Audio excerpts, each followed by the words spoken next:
Risha school থেকে আসার পর আমি ওর ব্যাগটা চেক করি টিফিন আছে নাকি ফিনিশ, যেটা একদমই ফিনিশ হয় না প্রতিদিন, আর হোমওয়ার্ক কি দিয়েছে, ক্লাস ওয়ার্ক কি করিয়েছে।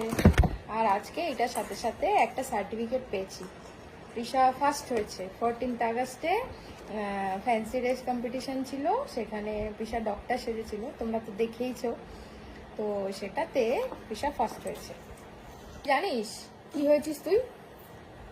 জানি, কি বল?